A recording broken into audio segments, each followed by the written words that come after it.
Oh, one student. Okay. Okay, so our all-star MC, Rich, isn't available, so I thought I'd take his place. My name's Mark, and I'm going to be I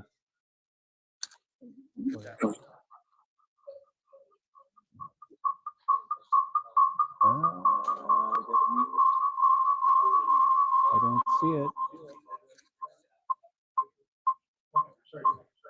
How do I mute you? Ah, perfect. Sorry about that. So anyway, Rich isn't available. I'm going to be taking over. I hope I give you a good show tonight.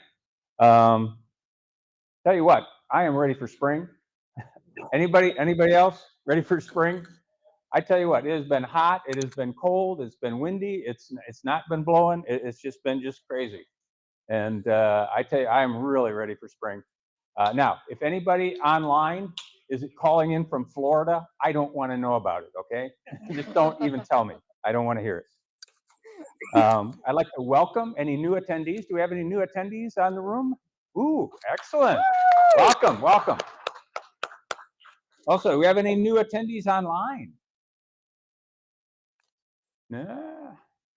Okay, very good. So thank you also for all you returning attendees. We'd love to see you back. We've got a really exciting presentation tonight. We've got our mission, of course, is to take you from where you are to where you want to be in your professional career. And certainly PMI is always there to help you take your projects through to completion. But as we're taking those projects through, we want to make sure that everybody has a good time and a good experience. All your stakeholders really enjoy the ride. So tonight, we've got someone who's got a tremendous amount of experience in how to help people enjoy the ride.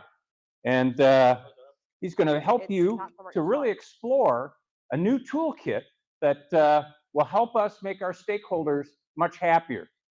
And I tell you what, in my PM toolkit, I got a lot of tools to tell me how my stakeholders are feeling, but I don't have any that tell me how to make them feel better. So I think this is going to be an exciting presentation, and our speaker is certainly an expert in the field. Now also, because we got a new MC, I've decided on a new networking activity. My passion is cats. I have 2 of them. And so we're going to have some cat captions. Those of you that remember LOL cats from the internet, we've brought some in tonight, and they're going to be our little PMs. And we're going to have 2 captions, and you're going to get to pick between them which one you think is the one that's most appropriate for the picture.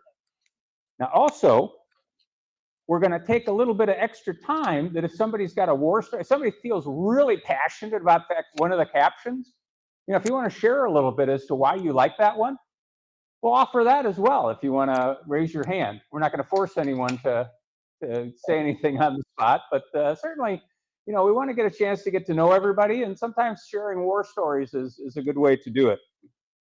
Also, for those of you that are online, we have a moderator in the chat room. So if you have any questions or comments or problems, please let them know and they'll help you out. And also remember, we got the PDU code up here. And that's going to be important because PDUs. Okay, so we got some new members. Casey?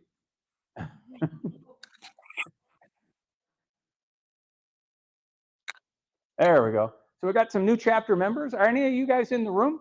Any new members in the room? Oh, congratulations. Welcome. How about online? Have we got anybody online? Okay, and so thank you very much for all of you that have joined our organization. We're happy to have you on board. Okay, we've also got new certifications. So it looks like we've got a whole raft of PMPs here. So again, any PMPs new PMPs in the room? All right, welcome. Congratulations. I tell you what, that is a real battle to get your PMP, but it is certainly worth it. Okay, and last we have anniversaries. Or not. Oh, there we are. So, number of people have anniversaries this year, 5, 10, 15, ooh, 20. Wow. Any anniversaries in the room? One? Okay, Congrats. congratulations. How about online? Anybody online? No? Okay. So we've got some announcements coming up here. There we go. Okay, so the chapter meetup is now the last Thursday of the month. And this one's going to be on March 28th. Hope you can all make it there. It's a lot of fun. I've been to the last few. It's going to be at the Garage, which is downtown. And rumor has it that the organization, PMI CIC, is going to be providing free hors d'oeuvres. Indeed. So, Great. I have a pocketbook over here, so yes, so I can confirm that. I'm all about the hors d'oeuvres. I think last time we had pizza, which was most excellent pizza. Okay, let's see what else is going on here. We got sponsor packages live on pmicic.org. So if anybody wants to help sponsor us, that would be great. We've got employees and hiring managers. Remember, you can submit a free job listing on our website, pmicic.org. The board of directors meeting meets every first Wednesday of the month at 6:30, and members are invited to see all the things that the board is doing. We've got a very good board this year. I'm very excited about all the things they got planned, and you can listen in and find out how it all happens. And don't lose your chapter benefits. Remember that you can sign up for auto renewal. It is very terrifying to miss that email and not get renewed. So set up auto renewal. It's really great. And certainly remember, we have a survey at the end, and we certainly read all your responses, and we really try and adapt the meeting based on what you guys suggest. So if you've got any ideas, we would be more than happy to implement them. Also, for those people online, I want to remind you, you need to stay online to win the raffle. If you leave and we call your number and you're not there, you're not going to win. So stay till the bitter end, and we've got some cool prizes, I know. So next, I think we've got a word from the board. Galen, what have you got to regale us with? Yes, thank you. Appreciate that. Good evening, everyone, and thank you very much for coming out this evening. I know that there are many things that you could do to occupy your time, and we really do appreciate seeing all of you here tonight. Casey, can you switch to the slide, please? Oh, thank you. So I always like to let you guys know about the great volunteers that we have here at PMICIC, and this time I'm going to talk about Sarah. Sarah, can you stand up for me? Wave your, yep. Sarah back there at the back. She is our new director of communications, and boy, has she been awesome. With very little warning and very little training, she stepped in and really just picked up the pieces for us. And thank goodness we had an excellent coach, Casey, to help her along the way. So thank you very much, Sarah, for all of your hard work.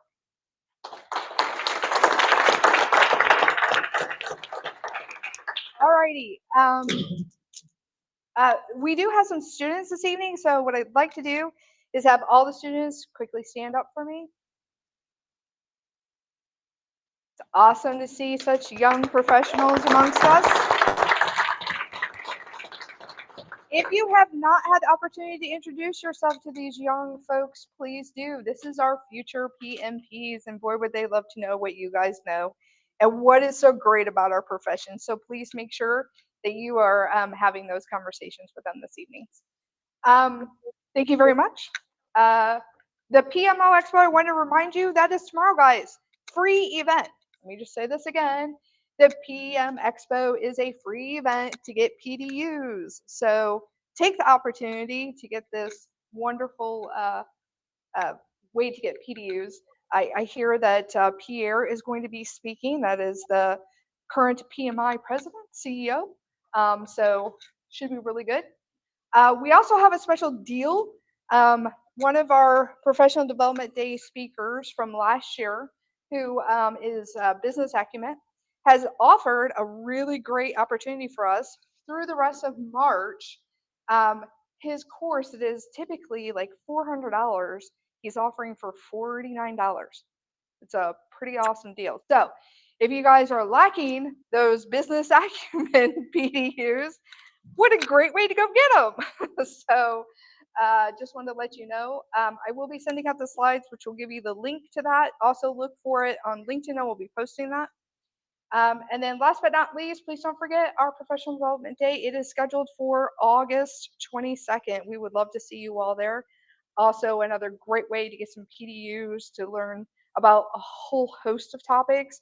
We do cover all three sides of the triangle: your ways of working, your power skills, and your business acumen. So it's another great way to get your PDUs from that event. Without further ado, I'm going to go and turn it back over to Mark so that we can get on with our speaker. Thank you, Mark. Very good. Thank you so much, Galen. And thank you to all the board. They do a tremendous job for us. They are the engine that helps make us go. And we really appreciate all the hard work that they do. Okay, so next I'd like to, oops, I'm ahead of myself here. Am I? No, I'm not. So we've got our legalese that we've got to go through. We have our copyright and disclaimer notice that we go through every week, or every month, I should say. PMI members have determined that honesty, responsibility, respect, and fairness are the values that drive ethical conduct for the project management profession. All work presented is intellectual property of the presenters. Views, thoughts, and opinions expressed by the speaker belong solely to the speaker and are not necessarily that of PMI or PMI-CIC, and unauthorized reproduction or distribution of copyrighted work is illegal and punishable under federal law. So good, we've got that out of the way. And without further ado, we have our speaker is going to be a tremendous speaker, I think. I'm really excited about it. But he's going to help us bring joy to our stakeholders. At least that's the way I like to think of it. But Michael's very passionate about user experience. He's been involved with it for 30 years. He started as a software engineer saying, why are my users not happy? How can I make them happier? How can I give them a great user experience? And he's worked with various organizations over the years to try and make that dream come true. And he finally decided he had to start his own business to make that happen. So he founded Gravity Drive in 2008 to specifically work with organizations and people trying to improve user experience across products, software, mobile apps, all kinds of things.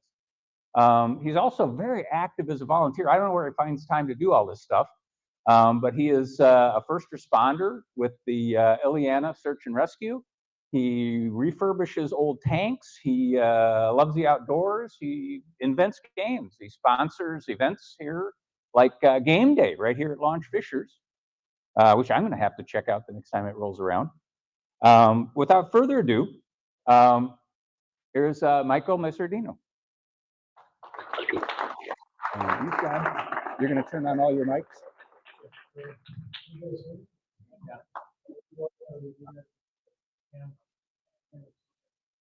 So, just kind of curious, me, the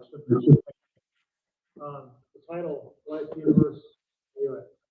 I brought this up because, one, it's something that I didn't know what the heck to call this when I was a kid. I wanted to learn about something about how do I design things. Have one of these? All this. How about now? It's got green light. Good. I'm not in Australia. Can they hear me? We're good. Okay, thank you. So it was, when I was a kid, I was just kind of like enamored with anything that had buttons, control switches on it, stuff like that. One of the coolest experiences I had is I got to sit in a jet cockpit of a DC-9, and this is back in the day. Nowadays, you get arrested for it. But I got in this cockpit, and the pilot's there, and they're talking to me, and I got to learn a lot of things. I just fell in love with all the instrumentation. I call it beautiful complexity. Somebody had to intelligently design all these systems and little widgets and stuff like that and make it work. And it really got me thinking. I was like, how do you even go about doing this? And because as a kid, I wanted to design things. I wanted to be an aerospace engineer. be join the Marines, the Navy, fly, and then eventually be the first astronaut to Mars. So I had big ambitions. So a lot of that changed, as I started thinking about what it is I want to do. The Marines didn't want me because I tried to talk to them when I think when I was like 8, and then went again and when I was like 13 to try to sign up, and I was a little too early for that. But later on, I thought, well, at least I can do something. And so I got to college and all that. A lot of things, kind of like you start learning about what can you do. And UX wasn't a term back then. So I started studying a background called human factors. And this is where, basically that sitting in that jet airplane, it got me thinking about, how do they come up with these things? So even as a kid, I was learning about this stuff.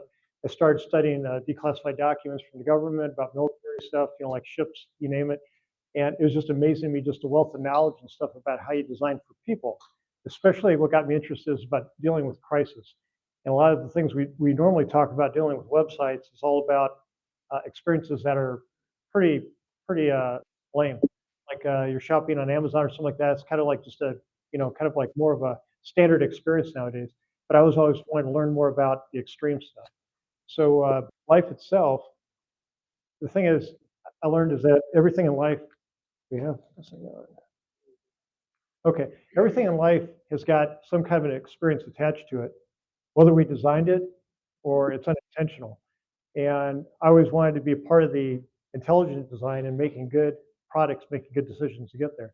But we think about everything we have and what's on the horizon, which is kind of scary about like having your refrigerator remind you or pre-order stuff for you about something that's low in the refrigerator. We have smart cars. We have situations like this where if you looked in a downtown city, think about all the electronics and everything that is kind of like a sign, an indicator, something going on, and just the amount of confusion. By the way, I used to use this similar slide a while back for smart cars. I don't know if any of you ever been in a self-driving car? Anyone? No? Oh, you have? Okay. What was that experience like? Okay.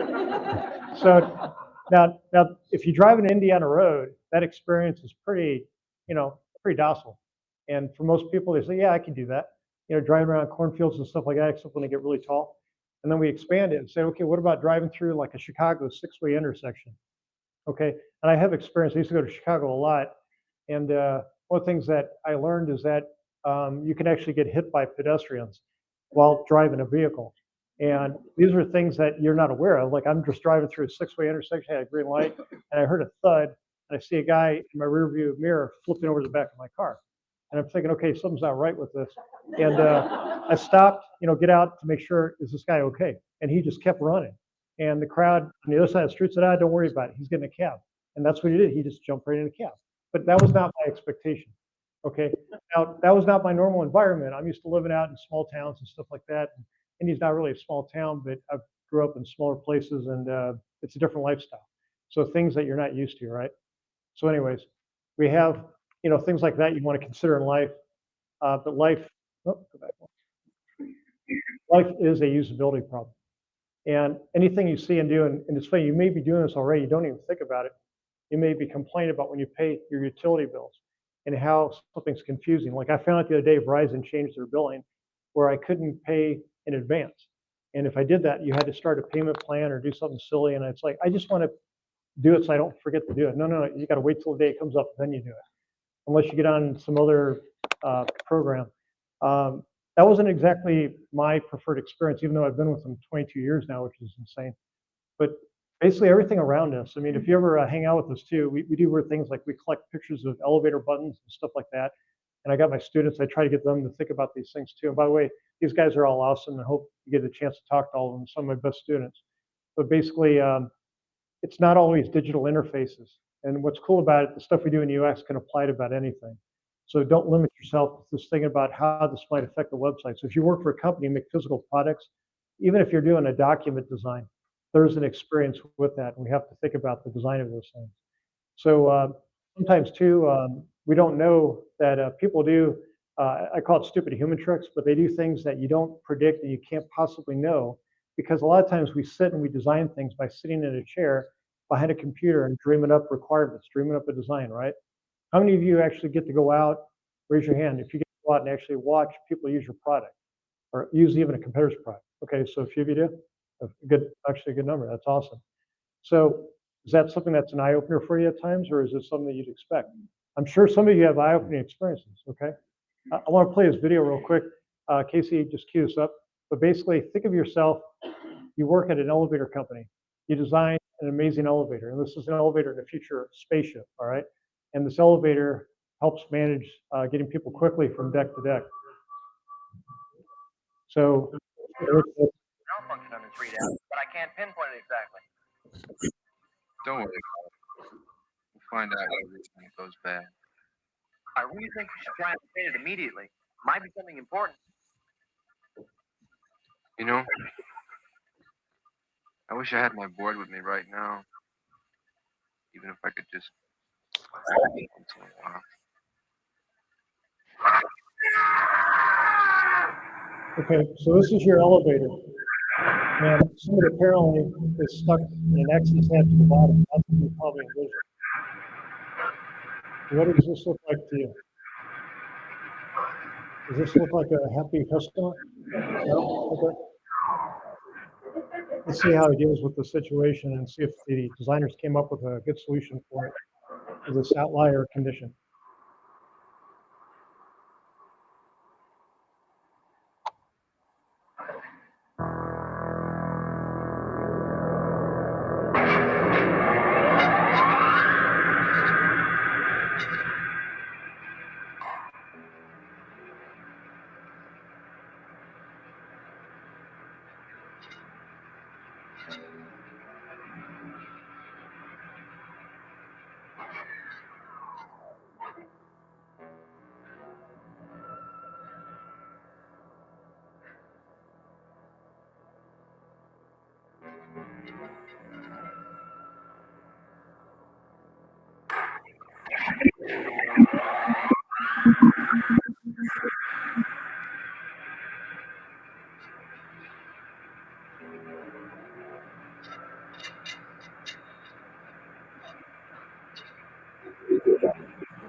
I'm sorry.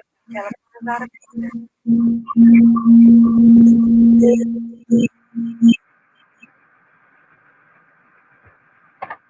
For your listening enjoyment, we now present The Barber of Seville by Rossini.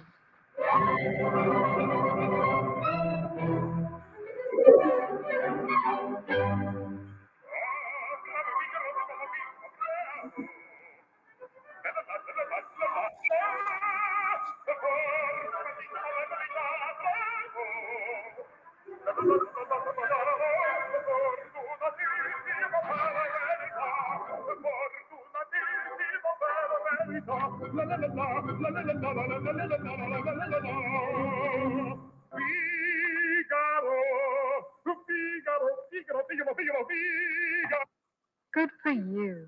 You've decided to clean the elevator. To clean and service the electromagnetic coils in the bottom, it is necessary to jettison the access plate to the floor.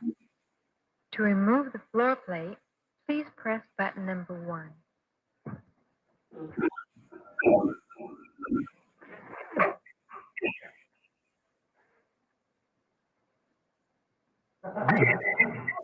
Attention, danger. Automatic charge now blow the explosive bolts in the floor plate unit.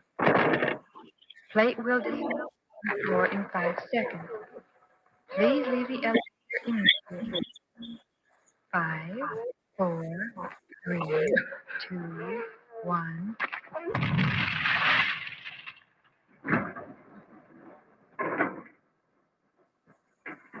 Thanks, Casey.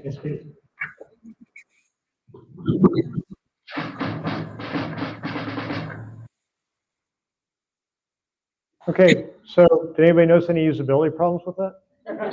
It's like, the thing is, when we design things, a lot of times people don't always take what we call the happy path. Happy path is when you design a system for somebody to use it in such a way that you can predict what their outcome is going to be and make it the best possible.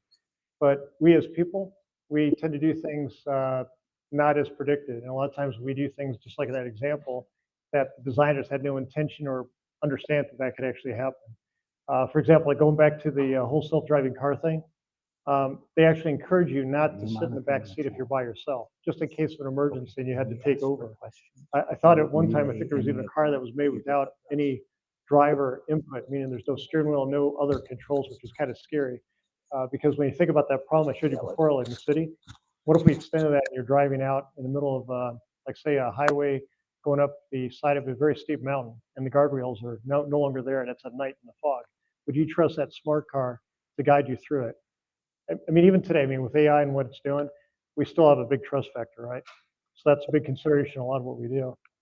So an interesting thing, I saw downtown in India a while back, I don't know if they fixed this, but a lot of times we deal with things that are not like us. And what I try to use in that elevator example too is that the person that got stuck is not like what was intended or what that elevator company thought was, you know, the typical user. When I was walking downtown, they used to have this thing called, they may still have it, Blue Indy or something like that. They're little electric rental cars. Okay, in the original version, hopefully they fixed it, they had 2 indicators on top of the cars and the charging station. It had a green light if it had a full charge. It had a red light if it was charging. That was it. Like, hey, simple. People are going to love that. Well, does anyone understand what the problem might be with that? Sorry? Good. Police? Okay. Okay. Anybody else?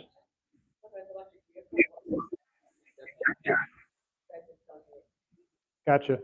There's something going on. You don't know to what degree, right?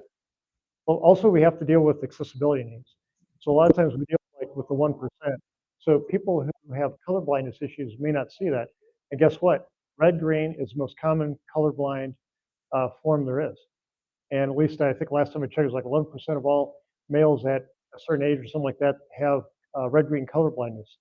And funny thing is, we did a class a while back, and one of the attendees, you know, was in this class, had no clue that he had a color blindness issue until we started putting charts up. It's like, he said, no, that color's not that color. It's like, well, yes, it is. And everybody else in the class could see it, but he couldn't. It wasn't red-green, kind of an unusual. But some of these things you don't realize. And how do we test for that, right? And now that government's, you know, making a lot more of these things part of the design curriculum. So if you're in healthcare, insurance, you know, pretty much finance, those are the top 3. But if you're not doing anything to help test for accessibility needs, you may get fined and, you know, have a very nasty letter from the government. We actually helped companies in the past get out of hot water for it, including, I won't mention the exact university, but a university, not in this state, another university, that one day said, hey, we need some help with understanding our design because we have a lot of faculty and students and we're trying to evolve it. And we're not really sure this thing is going to be good because the government says this letter said something that wasn't accessible. So a student apparently who had vision impairments, not perfectly blind, but, you know, basically something was basically an impairment to her to use the site, was complaining about because she needed to use it for schoolwork, couldn't use it. And the university got this big, you know, nasty letter from the government saying, you better fix it or we're going to basically slap you with some big old fine. So we did basically, we call it heuristic evaluation. We looked at what the problems were, identified all of them, gave them some feedback. And they said, wow, it wasn't a simple thing. And they had a full-time compliance officer. They actually had somebody hired that works 40 hours a week, making sure that they're compliant with things like accessibility. But apparently that was not one of the things that that person provided for accessibility, which I don't know how they rated it. but they ended up having us fix the whole site, and we got them out of hot water. So these are things that it used to be kind of like it's nice to do it. Like, for example, like one of the first times accessibility became a government directive. I don't know if you guys know this, but going back to Theodore Wilson, or I'm sorry, Roosevelt, when he was basically limited to wheelchair access. So the White House was actually the very first property or connection to the U.S. government that actually had requirement for accessibility. They added wheelchair ramps, and that was the first time that was ever produced. So this thing goes back quite a ways. It started more physical design, then it moved into our digital space we have today. So skip ahead. Hope you like that too. By the way, that movie, that's the first movie my wife to see, and well, not took her, but we watched on TV, and it actually became part of our theme for our wedding, which is funny. It is a very good movie, by the way. It's a dark comedy called Dark Star. I recommend it. Okay. Another problem we have is what we call egocentric design.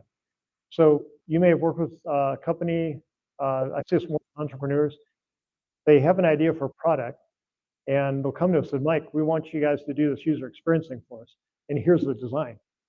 You know, not like hire us to do the design. No, here's the design. And a lot of questions we ask is why? What's this design going to do? Have you actually tested this with your audience? I go, no, I don't need to do it. I know exactly what they need. I know a lot about my audience. And that's usually a big red flag to us, right? It's like, how do they know that? I mean, you could be actually in a community of people that you're designing for, but not know about all the other people's needs and stuff like that. So egocentric design is also something that's hard to get around. So if we're trying to introduce things like UX, which going back to what Mark said about making this part of your toolbox, I talked to you today more about like the framework, things that go into what UX is. Hopefully give you enough, and probably ask you to just ask me all kinds of questions. But seriously, there's a lot to it. And what I'm going to talk to you about in 40 minutes is what we usually do in 2-day workshops. So there's a lot. Basically, if you want to get past egocentric design, we have to think beyond that. And another problem that we see a lot is trying to copy success. So I don't know if you guys are familiar with like Avon's B2B program, where they basically have products and they have somebody that's an independent, working out of their home or something like that. They buy products from Avon, they resell it. Okay, it's been around for ages, right? Well, over, I think it was about 10, 12 years ago, they had this really, really grand plan that we're going to change the entire interface for a B2B product, our interface, our SAP system.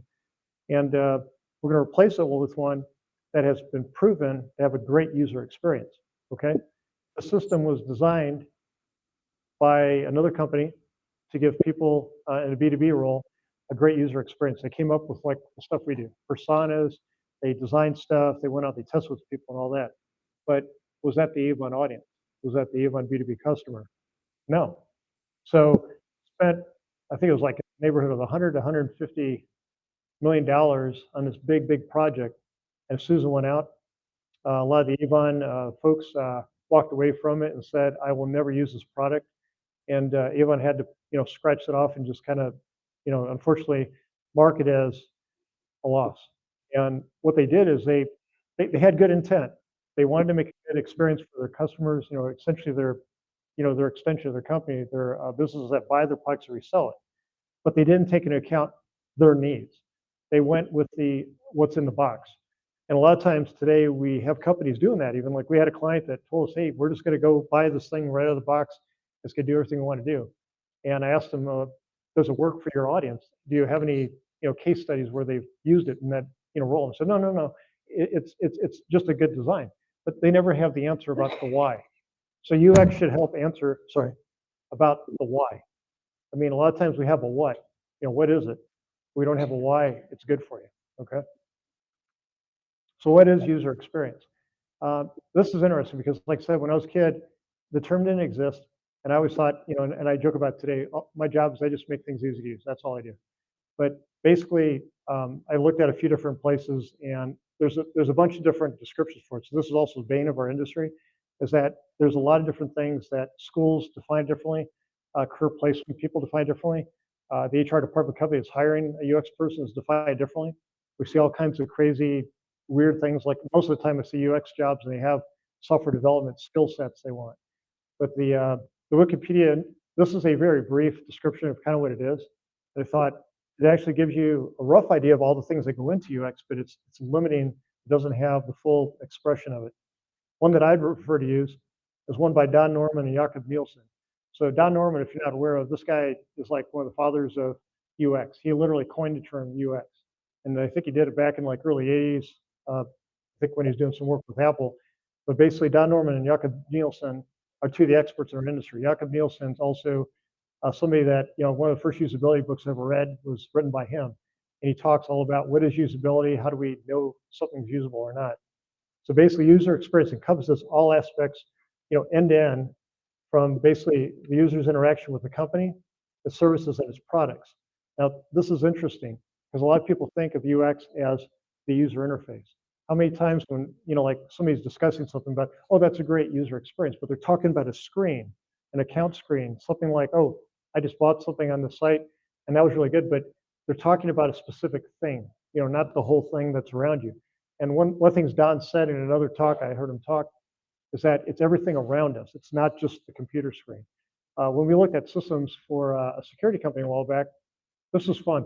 So they wanted us to come in and also do a redesign of their entire security system, but they didn't want us to really go and investigate a lot about their audience. They said, well, yeah, we know all our audience. We don't need to have you guys do that. They go, okay, well, I'm looking at your screen and it's dark text and a white background. Where would we find these systems today? Oh, they're in security booths. They're in, like security offices and, big companies all the way down to a guy in a parking lot. Okay, what are you doing at night? It's like your eyes. And what are you doing when you're looking at the screen? It's bright, it's blinding. And then your eyes go off to see something in the dark. There's like a 20-second delay and you're adjusting to the darkness. You see something that just moved, maybe not. So are you helping the security professional or actually impairing them? And that was like, oh, didn't think of that. Well, they don't go out to talk because they actually took their product and they resold it to somebody else to sell it. They never have any contact with the users. This is really scary for us. So also, basically, to make an exemplary user experience, and this is what I try to shoot for, like we joke about, we shoot for 11 at a 10-point scale, is basically it should always first and foremost meet the exact needs of the customer without fuss or bother. How do you know what those needs are? And if you're not meeting them, this is like the basic thing. You go to buy a hammer at Lowe's, and this hammer's got all kinds of other things attached to it. Did you really need that? Does it satisfy the basic needs? Maybe it gets in the way of those basic needs. Also, it's really important to embrace simplicity and elegance in producing all products, because this is actually what helps create joy, okay? If you really find something that makes your job easy to use, even if it's for work, it's been pretty awesome when we go to a client site and we're doing testing with some of their people, and we get to see the end result of what we did, and people are smiling, they're talking about how awesome this is. And the coolest thing I experienced on my first job was when this company had a 2-week instruction classes for a network management system. It was very powerful and also very complicated, but it took you 2 weeks to go through training. I sat in the back of the classroom listening and learning about the pain points of the customer. And that was actually a very valuable experience. When all said and done, we ended up going back and redesign it, but I got to get some touch points by actually observing, going out in the field and looking at how these guys actually work and bring that back into the product. When we launched the new version, I went out, and the first place I went to, provided we have tech manuals for everything, we had to have it, that was requirements. We got this big old freaking tech manual, and we put it down next to the desk. We give him a CD to load it up. He loads it up, he goes through the setup, he got it completed, no problems. And then he started exploring. It's like, he said, wow, this is actually fun to use. And it's funny, it's like hearing the term fun, somebody's call your product fun, that's for work, especially for doing network management, is not the two things you would never connect those, right? But it was just amazing to hear that. And it's all because we made his job easier. It had an elegant, simple solution to it. It made basically everything he had to do before was worry. And the original product actually brought a lot of concern and worry about by doing a good job. Lastly, user experience is seamlessly merging services of multiple disciplines. And this is interesting. So a lot of students here, they're getting trained a lot of different things. It includes engineering principles, marketing, graphical, industrial design, and user interface design. So it's not just one thing. And again, if you're looking to hire somebody, you look for somebody that's a good UI designer, they're not UX. UX is a part of the user experience, okay? And this is something I want to drill home too, UI versus UX. If you see jobs out there and people looking for UI, UX, I always hate this thing. It's like it's kind of like, do you ever go to Grease Monkey and look for somebody that does grease slash filter? You have a certain experience and thing that you're expecting, right? You don't need to kind of break it down. And when we break down UI from UX, UI, in this example, okay, I'm a gamer, so I have this fictitious visual I made, and basically I'm going to a game site to look up the next board games. What are the new board games coming out? And then as I'm using it, I find out this thing limits me to only major manufacturers. And I think, well, that sucks, because I'm an independent game designer and I have a few friends that do it, and I know there's some really good independent games out there, but it doesn't let me do that. Okay, the UI made me feel good about the search and provided a good search mechanism. It worked. The UX is encompassing a user's needs and expectations. It failed. Okay, there is a difference. Okay, now when you really look at things too, this is what we get called up on a lot. So the tip of the iceberg here, this is what people think we do.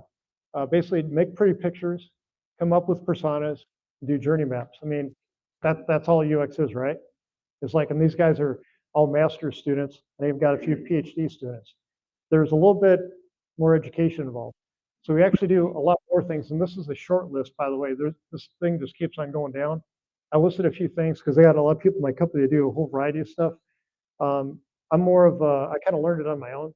I didn't get a degree in college. I studied computer science and aerospace engineering, and I ended up doing human factors and UX. So it's all in how we get there. But the truth is, there's a lot to it, if you want to do it well. So where do you start? So if you're trying to bring UX into your company, you probably have a lot of questions. And one of the things I'm trying to give at least all of you who are in project management some things to think about is basically what is the core kind of impact to a project and how you're going to run a project. So if you're thinking about developers and how developers might work if you're doing software development, I don't know if any of you are not digital products. Anybody here does physical design or into physical? Okay, work on physical products, awesome. So there's similarities, but there's still a lot of things that are also unique about you. And the way we approach things with what's called user-centered design is how you actually practice user experience and how you bring this to light. It's actually a 4-step process.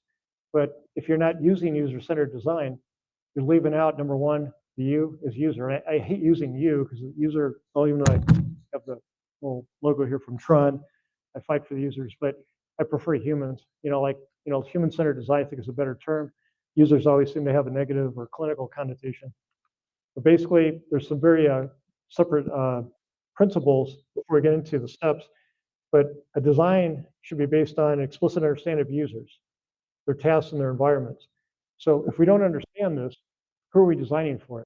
Are we designing for like what your boss told you to do? Are we designing for maybe what the competitor is doing? How do we know the competitor is right? Like, have you guys ever noticed too, like every time the CVS pops up, there's another pharmacy or drugstore comes up, cat a corner to it, right? Well, they've let them do all the research, and they're hoping that that company did all the right research for them, not for their brand, but for the CVS. It's like CVS got it, it must work. So, anyways, I like to think that we know more about who we're helping, and that's really important. The users are involved throughout the entire design and development process. So this is also different. So if you're used to just going out and maybe talking once or twice to users at the beginning, you're not doing enough. They should be involved throughout the entire cycle. They are, in a way, your direction and your pathway back to where you need to be in your target. So if we looked at this room, and I'm pointing at the corner back there with those 2 doors, and I can aim a straight line from where I'm standing pretty much and walk a path to it, that should be pretty easy, right? But if I take that path and extend it 500 miles, and even as best as I try to walk a straight line, I'm going to miss, I'm going to deviate. And users help bring you back on your path. So if we're not doing touch points with them, we're going to basically get way off path. And also that introduces risk. So a lot of times as project managers, you're going to probably thinking about how do I reduce risk? Well, if you're not inviting your target audience to be part of your entire life cycle of how you build stuff, you are inviting extreme risk. And I'll say, I mean, I worked on, like Mark was saying, I worked on military systems. I got to help restore a lot of vehicles, and I've seen everything from First World War tanks that we used communication by carrier pigeon, flags, and then eventually we added radios. Radios were like, oh my God, this is awesome. And all those little changes that went in, but it made a huge impact on how we use things, okay? And if we don't understand these things and who the users are, we're going to design for failure. Design's also driven and refined by user-centered evaluation. So one of the most important steps we'll get to here in a minute is how we do a thing called usability studies. If you ever heard the term, it's by far the most important thing we do. And a lot of companies will never let you do it. I work for companies that said, no, no, you can't do that. It's too expensive. And I go, well, it's too expensive not to do it. A usability study in and of itself is a way to confirm all your hypothesis, because you don't know for sure it's going to work, that your design is going to work in the real world. So if you just spent like Avon did, and they put 100, 150K, or I'm sorry, million into a product, do you think that might have been worth maybe, you know, like a couple weeks out with people just to confirm that before we launch this thing, is this going to work for you? You know, that could have saved them, right? Okay, and it's also a very iterative process. When I talk about bringing users in, it's a continuous cycle. You basically think of like coming up with a design, test your design, get the data from the test, analyze it, revise it, test it again. And a lot of times this can be done very affordably. So if you're trying to think, how do I keep my budget in? A lot of times we look for red flags. A red flag is like a stop. Like if you ever went to an e-commerce site and you went to buy something, and when you tried to check out, you couldn't figure out what the shipping was. And then all of a sudden you got this sticker shock when you did go to help pay for it. It's like, oh crap, that's a surprise.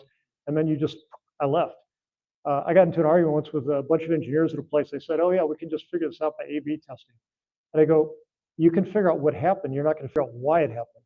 And that's where we're able to diagnose and identify that the person at the other end was very frustrated with getting, like, in a way, kind of like, you know, lied to, you know, that, oh, this is going to be a great experience, and bam, here's this big, you know, marketing for your shipping costs or something like that. So we got to be cautious of that. But again, the last step, the evaluations are critical. It also addresses, basically design addresses the whole user experience. Your design should address everything from point A to point B. And a lot of times, you know, as a company, sorry, get out of my comfort zone.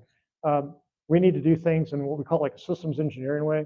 And as a kid, when I started looking into aerospace engineering and I wanted to get that, you know, as my career choice, the thing I was always fascinated with is all the components that go into making something like the space shuttle. It's like, I was thinking of all the little buttons and switches and all things in the cockpit, but every one of those things did something else inside the shuttle. Something activated a valve, something turned on a reaction control thruster that adjusted the attitude of the shuttle in space. All these things were interesting, but they're all interconnected. You can't design one part of that and have that other part expect to work. So a systems engineering approach takes all the entire components and makes sure everything connects and works for one unified experience. And this should also work the same with things like e-commerce. You shouldn't wait till the end and surprise somebody with a, you know, expensive shipping fee. Also, design team includes multidisciplinary skills and perspectives, as I mentioned earlier. If you hire somebody that's a really good visual designer, I know companies that do this. Say, oh man, it's just a great design. Look how beautiful this is. Because yeah, but nobody can use it. So you got a great looking product that sucks. And a lot of companies, they push for like an MVP. Mostly, you know, viable product. I like to call them MUPs, mostly unusable products. And because the rush to do lean sometimes eliminates the user. And a lot of, I know some companies today, and I won't name names, but simply they built really interesting products that have garnered a large audience, but they did it because there wasn't necessarily a competitor out there or somebody else filling that need, right? And guess what happens when something does? Okay. So this is what it looks like in a nutshell, the 4 basic steps of user-centered design. First, we want to understand context of use. We want to know in the environment that people work. You don't want to do the happy path all the time. You want to know what it's like also in the unhappy path, like the elevator guy, when things don't go the way it's expected. These things lead to defining user requirements. You may have functional requirements that tell you, hey, we need to have a little button on the screen that does something. Why? What does that button do? Is the state of the button clear to the user? Like I've seen people use gray buttons for normal flow when a lot of people think gray is like disabled or something. Design the solution. You shouldn't wait till the end to then hand it off to engineers and then good luck, you know, and hope the thing's going to work. Expect this to churn. And then eventually evaluate against the requirements. So we know the requirements, we want to build this up and build from there.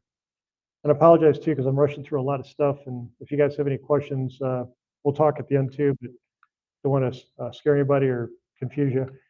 This is what an iteration looks like very simply. We do a design, we test it, we revise it, and repeat.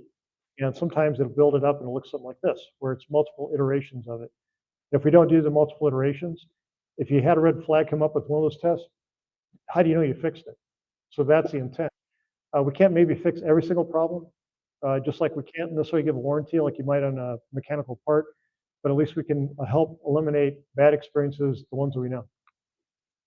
As I mentioned before, the more iterations you do, very simply, it reduces risk, and over time, it's going to lead to a higher quality, elegant product. One thing we do in other talks too is how do you do this with Agile? Agile's the thing. Even the military is doing Agile. I was talking to a general for a project I'm working on, and he says, yeah, we got to make everything faster. It's like, well, yeah, but what about the quality? It's like, so instead of taking like, what was it, 15 years to design the F-35, I think, they want to get it done in 5 and maybe even bring that in more, right? Well, the idea is that you want to stay a step ahead of your competitor or, potential of the enemy. And in this case, if you take longer, there's a bigger chance for the secrets to get out, knowledge to be known, and a countermeasure to be made, okay? So Agile is good for getting things done faster, but we have to be smart if we're gonna use it. So if we do it in UX, the biggest thing that we do, and I'll point it out to you, is sprint zero, okay? That's like answering the why before you start building something. I mean, there's a lot of things that you can do that you can develop faster, but if you develop down a bad path, you're wasting money, time, and resources. We had another company that wanted to hire us, and they, well, a couple things they said I thought was pretty funny. One was our philosophy is aim, aim, aim, then shoot. And he said, that's not how we do things. We shoot, then we aim. It's like, and I'm thinking, I don't want to take this guy to the range, and on top of that, I just, and the thing was is that if you look back at their track record, they had a lot of failures and things just didn't work, okay?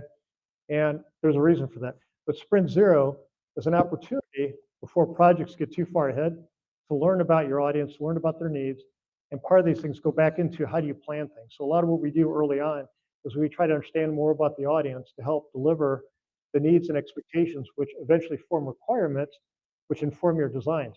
And here's the awesome thing. A lot of these designs, we can actually predict, what the designs will be pretty well in advance by talking with people and interviewing and doing these testing. So when your developers get it, how many times do you want them to rebuild that product? Would you like to do once, or would you like to do it several times, hoping that one of these days, they hit the right, segment of code and it's going to work? Again, we had a client that their engineers came to us. Okay, not the president. The engineers came to us and said, "Hey, Mike, we got this big problem. We keep churning on this idea. We can't make anything." And I said, "Well, what are you guys doing?" He said, "Well, we got these, I don't know, 20, 25 developers, and they're all pretty seasoned. They know what they're doing. They build a product, they go put it out there, and the chief, the boss says, I don't like it." And it's like, okay, go back and redo it. So they spend months doing this, right? And the one person making the decision, go back to that, what I said about egocentric design and how this can hurt things. They redesigned the same system 3 times in 1 year. They still never got it done. So is that effective with 20, 25 people working full time? What if we got it done once? And also on top of that, what we build as a team, we do, oh, this is funny, we do, the whole idea is basically building blueprints. So when your engineers get a copy of the designs, they should not just be pretty pictures, they should be, how do I make this thing work? The interaction, but also evidence that it's going to work for people, okay? One example I go back to when I was in college, I was studying aerospace engineering. I switched majors because at the time I really, really wanted to go, gung-ho, be a pilot and all this, and eventually fly to Mars. Well, anyways, the first engineering class I was in, I loved it because we got to actually build and design things. We had to design an egg carton that would survive a drop from 10 feet. I thought, okay, most people will go to stores, and how many times have you picked up an egg carton that was at a shelf that was 10 feet in the air or above your head even, right? I mean, most of the time you're down, and there's an intention for that too. The design of things is so that you're bending down, you're actually causing less strain, not strain your body, but there's less chance of things bumping because you're focusing. When you have to bend down, you're actually focusing on what you're doing. So there is a human component to that. We had to simply design this thing to survive a 10-foot drop. However, I was thinking, he said, when you're ready, I want you guys to meet me outside on this date near the cherry picker. I was thinking, 10 feet drop, why are we doing this outside, in the first place? Because the room was pretty big that we're in. I just thought, a ladder is going to be sufficient. So I'm just trying to think, this teacher was actually pretty cool and he was very creative. So my audience in this case was not the average consumer. So that was a big aha moment. And I had to think, how do I take and draw my design up better for him? So made this kind of crazy contraption thinking that it's going to be over 10 feet. And when I heard cherry picker, it's like, yeah, because these things still go up to like 25 or higher, whatever.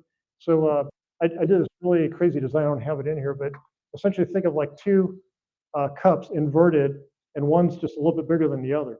And it worked like a shock absorber. So I had this like foam surround in one leg, and if there's any impact, the cups would expand around the foam and collapse. So basically it absorbed like a shock absorber would, or even a bumper on your car. And then I thought, okay, well, there's another problem. That will survive only so much in the way of the drop, so many feet. There's also outdoor air movement, stuff like that. So I added another cup on top, and I made it like a little parachute. It would actually pop out at a certain, I figured out, but it was like so much airflow going by, it just popped up. And it looked like, it actually ended up looking like a little lamp you'd put on a table for display. But I did it because that was my audience. So we go out there, and then this is what I see, okay? I was like, wow, that's more than 10 feet.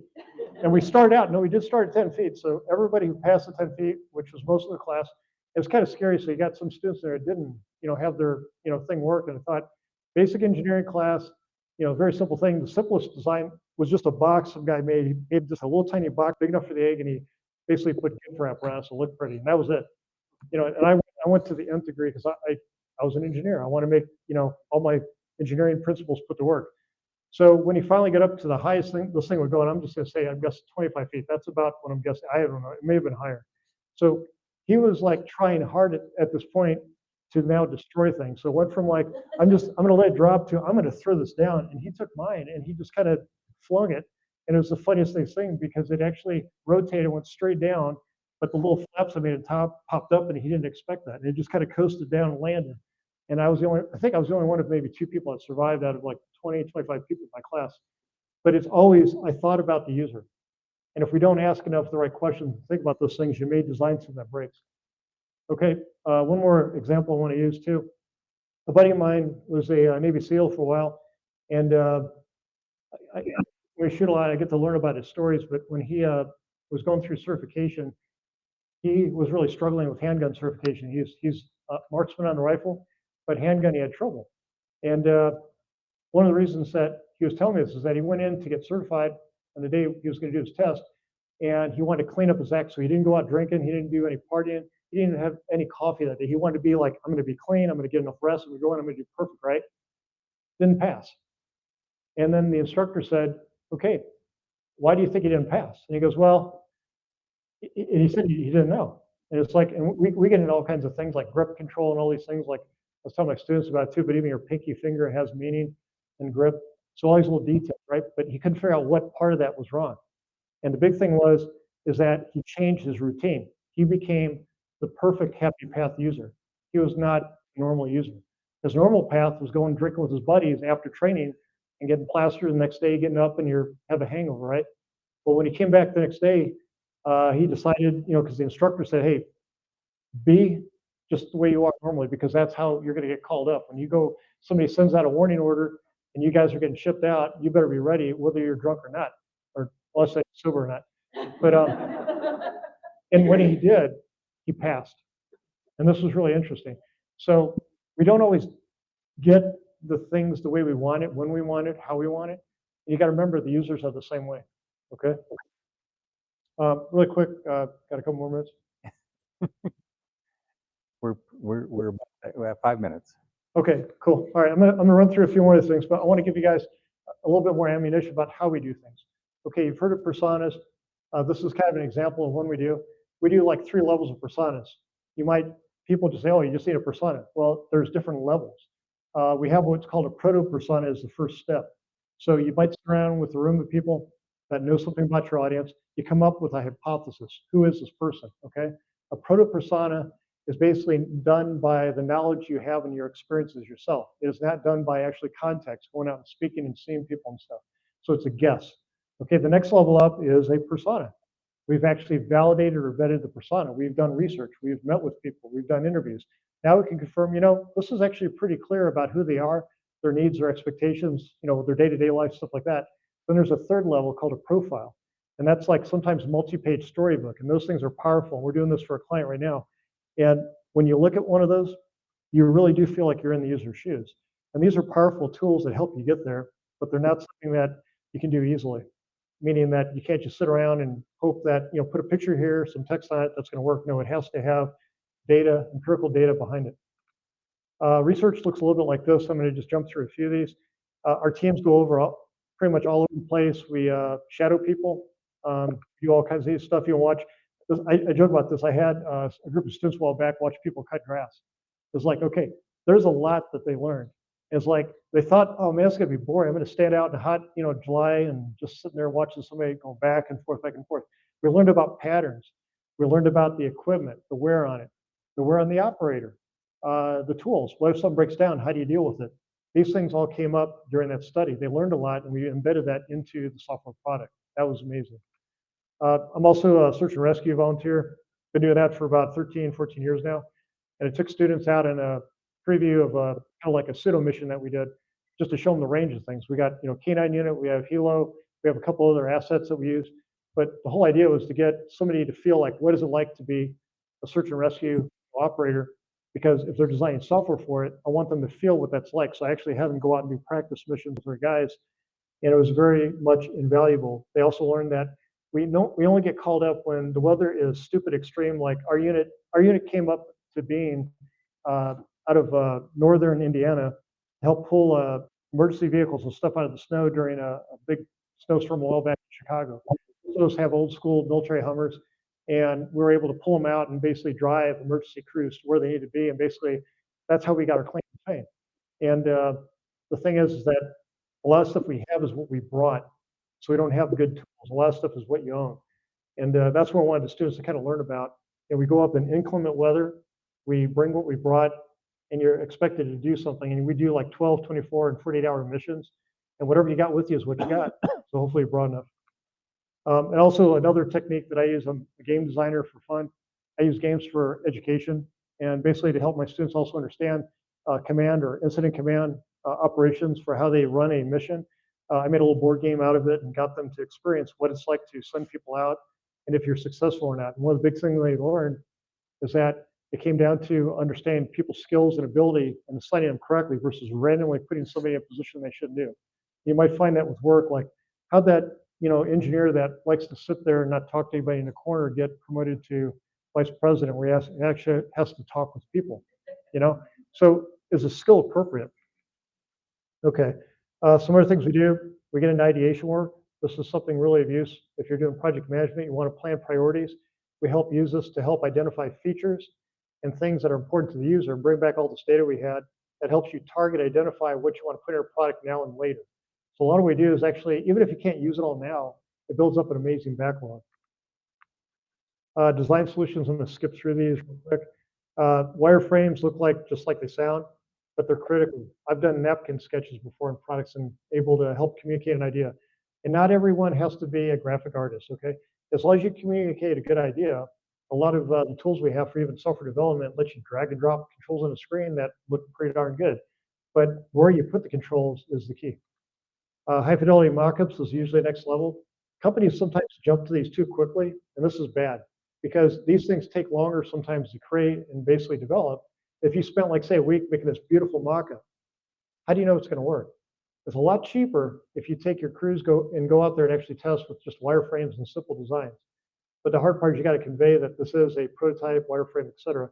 Because I did have a developer once that mocked up an application that looked like the wireframe, which was pretty funny. So this pass screen, the actual product looked more like that than that.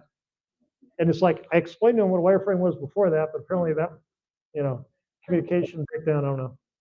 Okay, we also do mapping. And if you don't have a map of the system, it's really hard to know where you're at. The bigger the system, we worked on one a long time ago that had 365 screens in it. And they wanted to hire us 2 people full-time for a year to basically redo it all, because that's a lot of stuff, right? And these maps are invaluable to help you know where you're at, but also helps product management as well. So if you work with product managers, they're going to love you because this is the kind of stuff that helps them, if you will, kind of like the Bible of the product. What does it do? How does it look? Where are all the features allocated? So later on, when you're actually using it, you can have something that's going to help them. But also what this thing does, it gives you an idea of almost like an evaluate the complexity of a product. We did a system a while back for Johns Hopkins about medication regimen for elderly. And a big part of that was measuring how complicated it was to take 15, I got a 0, okay, 15 to 20, I think 15, 20 plus medications a day. Okay, that's scary. Well, that's complex, right? And one of the things we did is help indicate what's complex, what's not, and help them out. Last thing I just want to leave you with, this is kind of me and my geek side. Another career choice I wanted to be was a special effects artist. I went from SFX to UX. And the reason why, which is awesome, is that special effects artists do something amazing to me. They make things that are not real look real. And a lot of these things are made for what we call greeblies and bits. And I asked my wife about it because at first she thought this was really cute. I collect little parts like part of a car, part of a carburetor, part of a kitchen sink, you name it. I use it to make stuff, right? And now she thinks I have an obsession with it. But these things are made with parts. And a lot of this is somebody's vision brought to reality, but it's an intelligent collection of the parts and how you put them together to make good systems. And what we should think of in the user experience is that we need to understand that when we put stuff together, if we don't, that's not an intelligent design. It's going to look like a bunch of parts. And that's so true in the world for UX today. So I ran out of time and apologize because I had a lot to show you. And I hope this helps, but I hope it also includes a lot of thought-provoking ideas for all of you. So thank you. Okay. Well, thank you very much.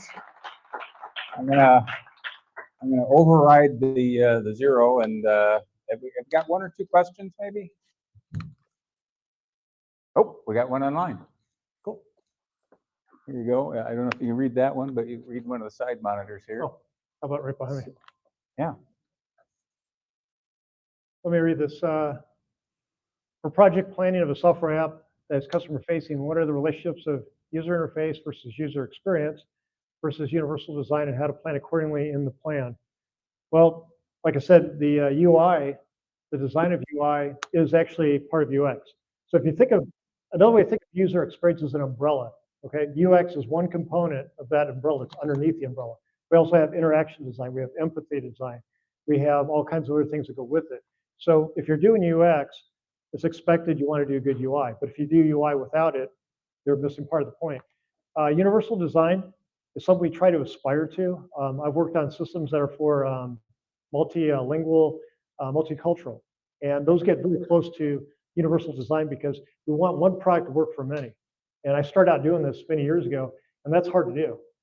Some of the systems we worked on, the biggest challenge you have with universal design is how languages fit to screens. Because when you have labels and stuff like that, the base system we had to do had English, German, French, and Spanish. Okay, German was by far the hardest thing I ever did in my life because if there wasn't a word for something, they added another word to it and poof, new word. And they were like, poof, they would just expand and get really big. And our screens had to accommodate that. So if you think about, if you've ever seen some screens where they have these really, really short fields, and sometimes they get cut off. Now change that to another language where that word is even longer. So it is a challenge, but you face the challenge by testing, and we expand the audience to who's in your backyard. Again, don't test this with family and friends. They're going to lie to you, okay? Because they love you, they want to give you good feedback. They're not going to tell you your design sucks. You need to go to the real people in it, and sometimes you have to get outside of your community to expand that to the world. Okay, do we have another question in the room? Yeah, right here. One of the quotes I see brought up all the time with UX is one of the quotes I you ask people what they want, they'd say a faster horse. Right. So how do you balance taking what people say they want versus giving them what actually benefits them? And everyone's going to want a black car, right? Yeah, you can pick whatever color you want as long as it's black. That goes back to a little bit of the egocentric design. It's like looking at it from a system that is pretty small. So if you really get empirical data to kind of identify your audience, that shouldn't be a question. That should be like, oh my God, this is like the real what their needs are. And the coolest thing when we get to, I didn't mention before, but when we do usability studies, you take a product or an idea like that, and you do it based on originally, that's your hypothesis, you want to build something.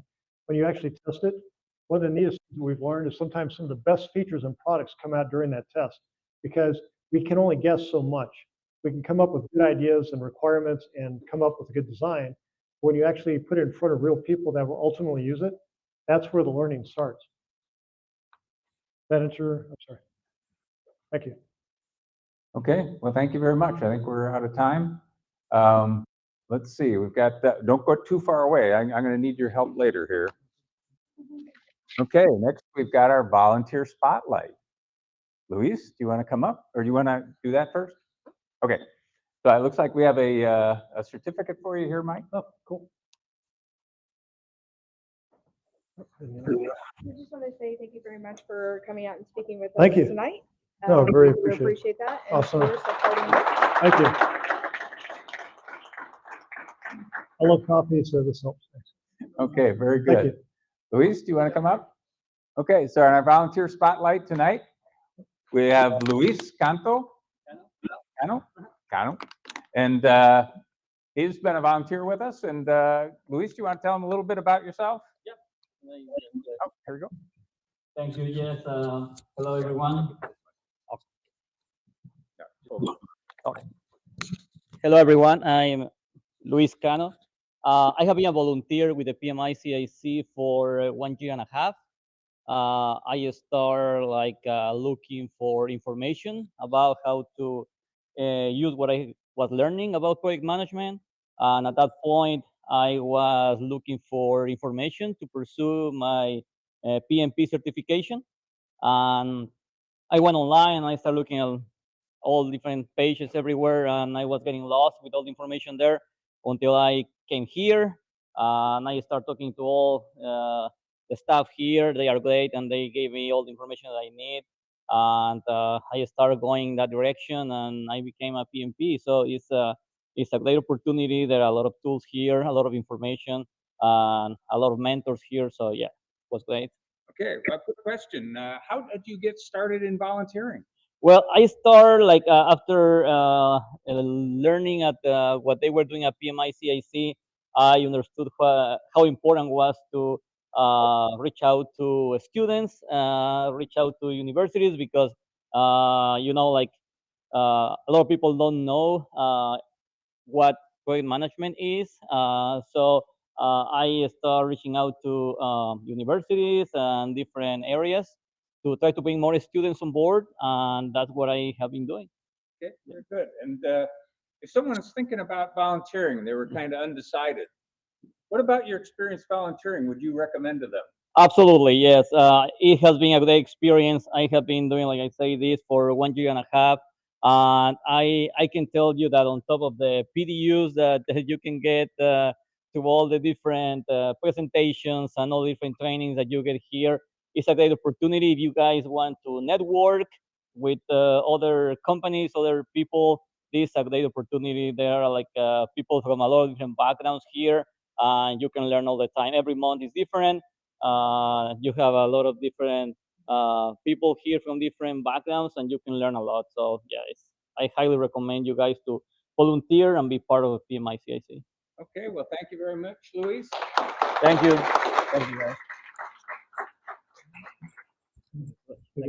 Okay, now in theory, we're going to have a new networking activity.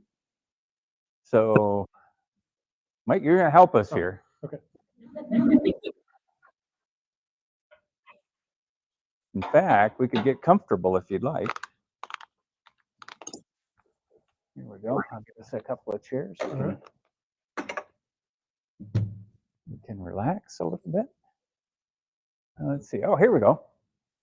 Okay, so you guys can see on the screen, this is our new networking activity. It's we got a cat here. Cat in the box. Cool. And caption A, it says, they said it would be out of the box. And caption B is, I like thinking inside the box. So, Mike, what do you think? Which caption do you think is the best? It makes me think of the little thing about if the cat's in a box, we don't know if it's alive or not. But in this case, it is. So that's good. Well, I like thinking outside of the box, but that's kind of an old term. It's like it's looking outside, I guess. I don't know. Okay. So in the room, how many for A? Yeah, pretty good number. How about B? Yeah, looks like it's about 50-50. How about our survey online? How did we do?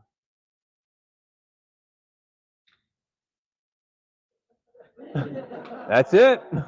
Okay. Oh, there we go. Yeah, about 50-50 there too. Very good.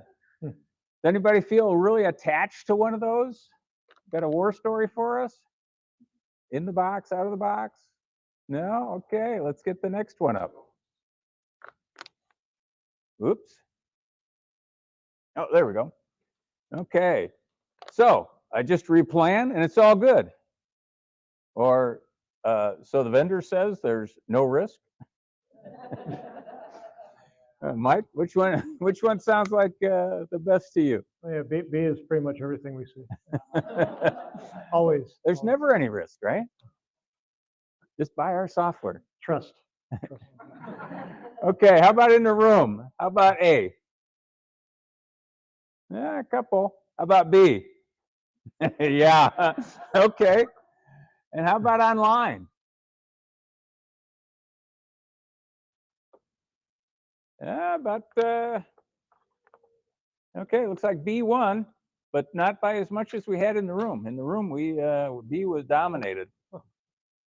Yeah, I think sounds like I got so many war stories I can't even tell them all. But anybody want to share one or no? Okay, on to the next cat. Okay, here we go. We got them looking at us. Where are the pre-sales consultants? And you mean that was just phase one? So what do you think? I love the second one.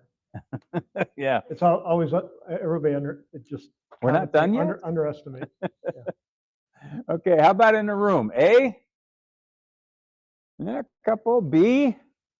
Oh, okay. Yeah, we got consensus there. How about online? Oopsie. Well, we had 41 voting. Oh, there we go. Okay, they were B as well. So yeah, a lot of people think they're done, and I'll realize, oh, it's only phase one. We got a long journey to go.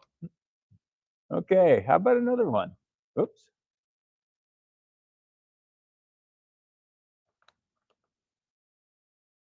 Oh, there we go. I said no more changes. Or status is green. Time for a nap. Which one? I'm going with one. That's see that again all the time. Okay. How about in the room? A? Okay. Quite a few. B? Okay. Looks like A dominated in the room. How about online? How did our survey come out? Okay. Looks like A dominated. Kind of 2-to-1 there. Any war stories? It sounds like some people have had problem with a few too many changes on their project.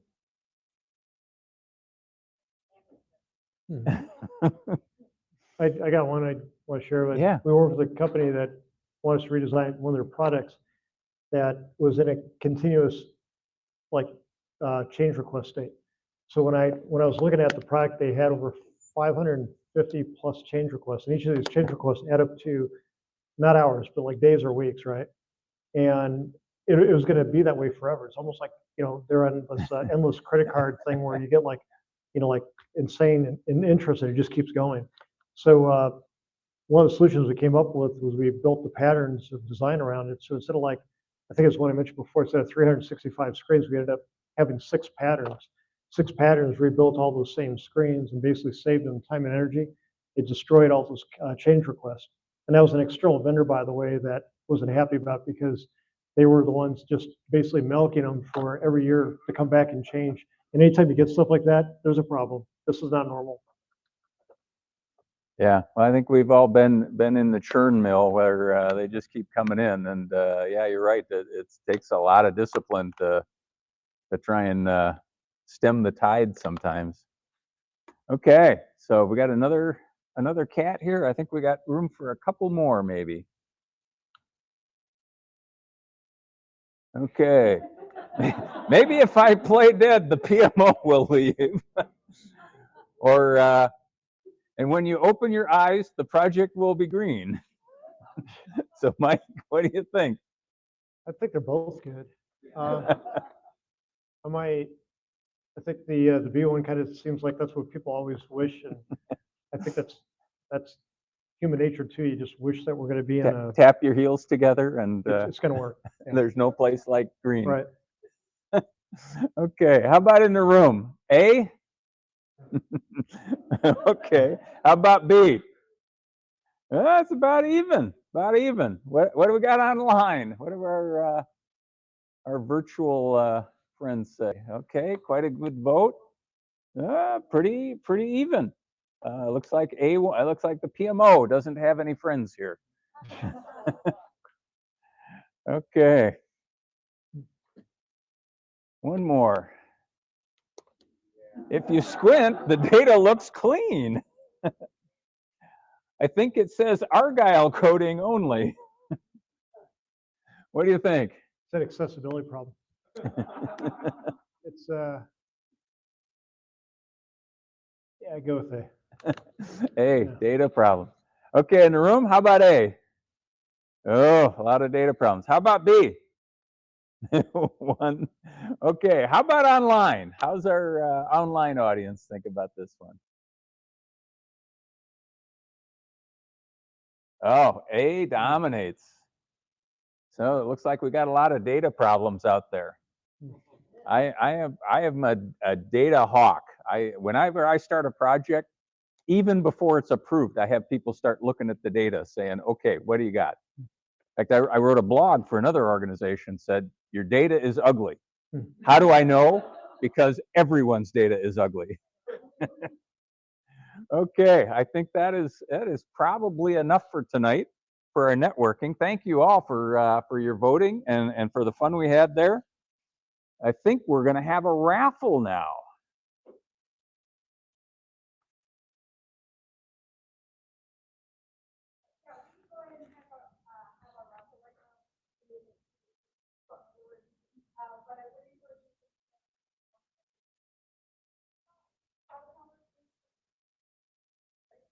Okay, well, I think we do have a couple more cats we could go through. Casey, you wanna cue us up a cat or two?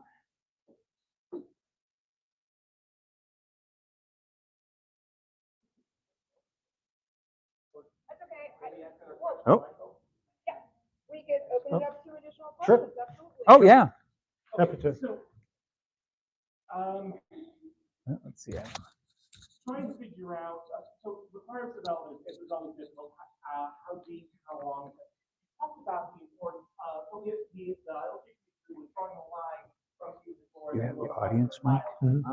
But then you also Audience talk about mic? when zero, Mm-hmm. trying Oh, we don't have the one with trying the to get the user experience right there at the beginning. How do you, I can when see you're doing mine now. projects, how do you weigh between, how do you decide which direction to go? Or can you do both somehow? Well, the Sprint Zero is really, it's not developing user experience. It's like the first step is like, so like having developers start writing code. We want to basically give them ammo to produce the code with. So we do Sprint Zero. It's kind of like, it's basically, it's a research phase. We start that early. It helps bring intelligent design into the equation. So the developers say, because I've been put in, teams where we got like 1 week to do something. Hey, Mike, design something. It's like, well, crap. I mean, I don't even know who we're building it for.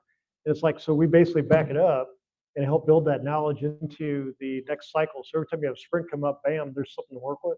But it's always basically working ahead of the main development track. And I'm sorry, the other question was. No, that's what I was asking. I was trying to come out of the angle. Yeah, so you mentioned when the owner kept sending back no, he said you'll write the first time. Right.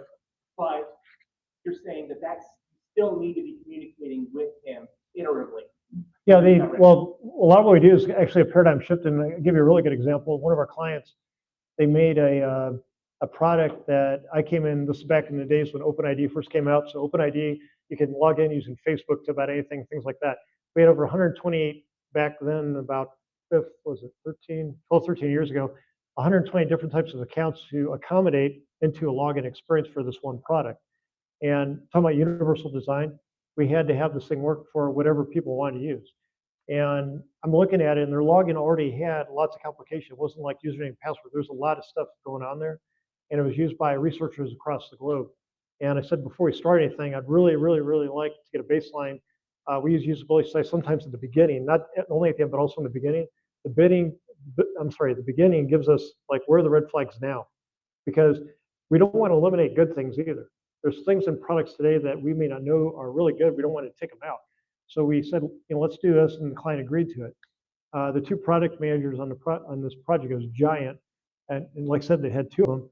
They told me, oh, everybody loves it. This is one of the, in fact, I think it was like their, what do they call it, like their flagship product, the biggest thing this company made.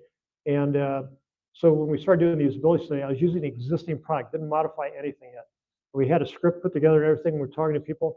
We started interviewing people from across the globe because it had, I don't know how many different countries represented, but one of the persons on it, about the third or fourth person into it, I didn't know anything about this person. I just got a list of people I need to interview and have my team go through. And I explained to her in 5 minutes what we're going to do. And when I said we're going to show you the existing product, because we want to talk about some features and changes we'd like to make to it, and man, she just started just dropping the F-bomb left and right. And I never seen or heard somebody talk like that in a professional setting as much as she did, because she was so upset with the existing product. And she said, basically, if you guys blah, blah, blah, change this, we're going to blah, blah, blah, get rid of you, just kind of fill in the blank.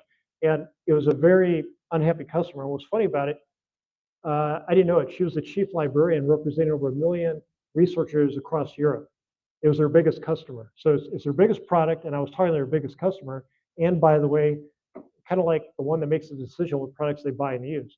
And I had the product managers on the phone at the time. And when we got done with this, I said, okay, Mike, fix it. And it's like, so that's what it took. But the thing is, we don't know these things sometimes, so you go blind. And also what's really bad too, if you have a design, we've had companies do this too. They said, okay, have you ever heard the term modernize our UI? I get this a lot. What does that even mean?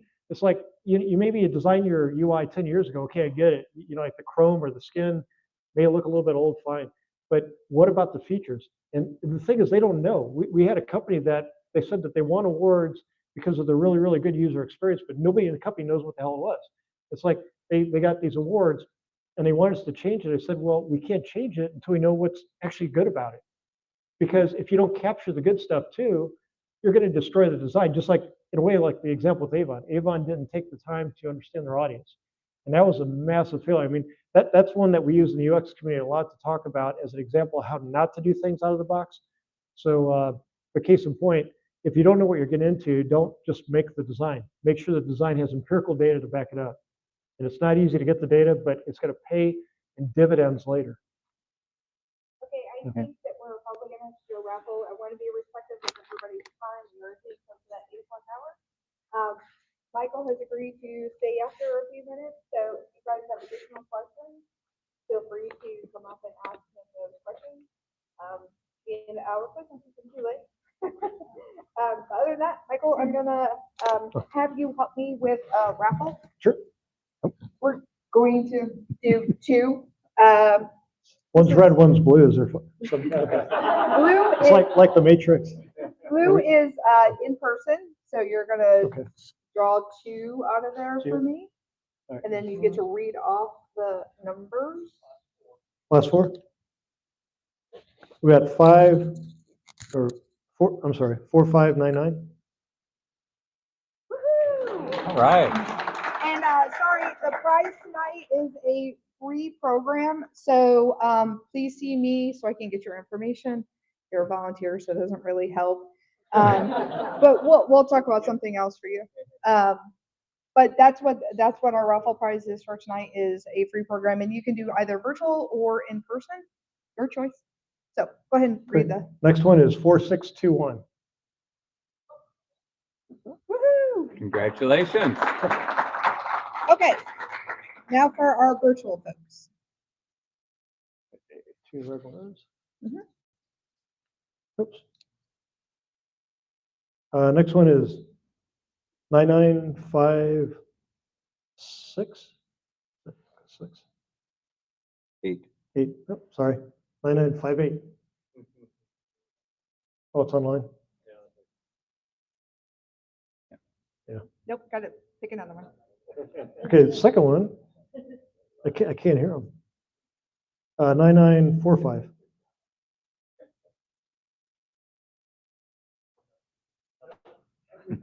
Okay, two more? Or- Go back to the room. Yeah, it's like just when they wanted to take a break. Next one is 9966.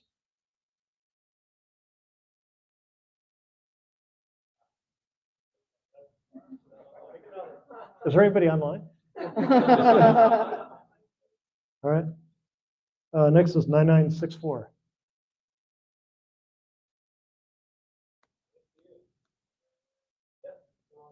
All right. Woo! One more. Okay, last one we got, bless Bless you, you. 9956.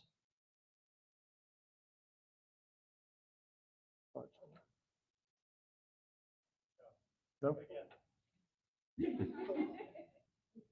is a fun part. Mm-hmm.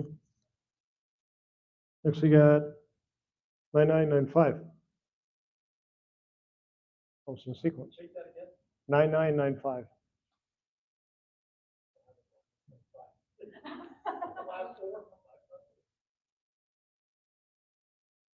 Nine, 936. Oh, sorry. Yeah, It's like 'cause they're- font size sucks. It's because they're red. Woo! Hey, we got a winner. Good. All right, for my online folks, please make sure that you email president@pmicic.com so that I can contact you and how to redeem that free program.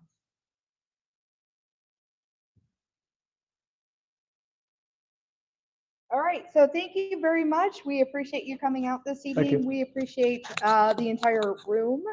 For all of you who came in person, the Scan Me codes in the center of your table is for our survey. So please, if you have not taken the opportunity to fill out our survey, we really, really, really appreciate your feedback. This is how we improve as an organization. This is how we bring you better programs. So please make sure you're letting us know how you felt about our program this evening. Thank you very much, Michael. Thank you. Thank you. Thanks, Have everyone. a nice evening and safe drive home. Oh, also, anyone who wants to stick around for a quick picture with Michael, we will be posted on social media. So if y'all like to be on social media, come up to the front. For the volunteers, we'll do a separate one with Michael after we do a nice group with everyone in the room, whoever wants to do that.